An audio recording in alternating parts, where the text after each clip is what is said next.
എന്നാൽ ഇപ്പോൾ നാം തിരിച്ചറിയുന്നു, പ്രധാനമന്ത്രി കേരളത്തിലേക്ക് വന്നത്, വയനാട്ടിലെ ദുരന്ത ഭൂമിയിലേക്ക് വന്നത്, ചിന്നിച്ചിതറിയ മൃതശരീരങ്ങൾക്കിടയിലൂടെ നടന്നത് ഈ നാടിനെ പിന്തുണയ്ക്കാനും സഹായിക്കാനുമായിരുന്നില്ല. പിന്നെയോ കൂട്ടക്കൊലകൾക്ക് നേതൃത്വം വഹിച്ച അദ്ദേഹത്തിന്റെ ഭൂതകാലത്തിന്റെ കൂടി അടിസ്ഥാനത്തിൽ നിസ്സംശയം നമുക്ക് പറയാനാകും, വയനാട്ടിലെ നിഷ്ഠൂരമാം വിധം പ്രകൃതി വേട്ടയാടിയ വയനാട്ടിലെ ദുരന്തം, ആ ദുരന്തത്തിൽ പൊലിഞ്ഞു വീണ നിസ്സഹായരായ മനുഷ്യരുടെ മൃതശരീരങ്ങൾ അത് കണ്ട് ആസ്വദിക്കാനായി കേരളത്തിലേക്ക് വന്ന മനസാക്ഷിയില്ലാത്ത, മനുഷ്യരെന്ന പദത്തിന് അർഹതയില്ലാത്ത ഒരു ലക്ഷണമൊത്ത RSS ക്രൂരനായിരുന്നു ഇന്ത്യയുടെ പ്രധാനമന്ത്രി എന്ന് ഈ നാട് തിരിച്ചറിയുന്ന നിമിഷമാണിത്. ഇതിന്റെ സൂചനകൾ മുൻപേ കിട്ടിയിരുന്നു. രാഷ്ട്രീയ കാരണങ്ങളാൽ കേരളത്തെ വേട്ടയാടിക്കൊണ്ടേയിരിക്കുകയായിരുന്നു.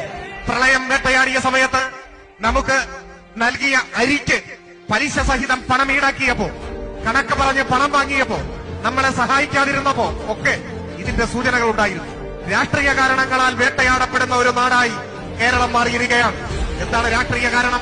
കേരളത്തിന്റെ സംസ്ഥാന നിയമസഭയിൽ ഇന്ത്യ ഭരിക്കുന്ന പാർട്ടിക്ക്, നരേന്ദ്രമോദിയുടെ കൂട്ടർക്ക് ഒരൊറ്റ അംഗമില്ല, BJPക്ക് ഒരൊറ്റ MLA ഇല്ല.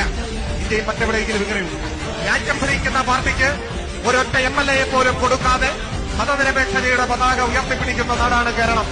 ആ കേരളത്തോട് കടുത്ത വർഗീയതയെ ഉയർത്തിപ്പിടിക്കുന്നവർക്ക് ശത്രുതയുണ്ടാവുക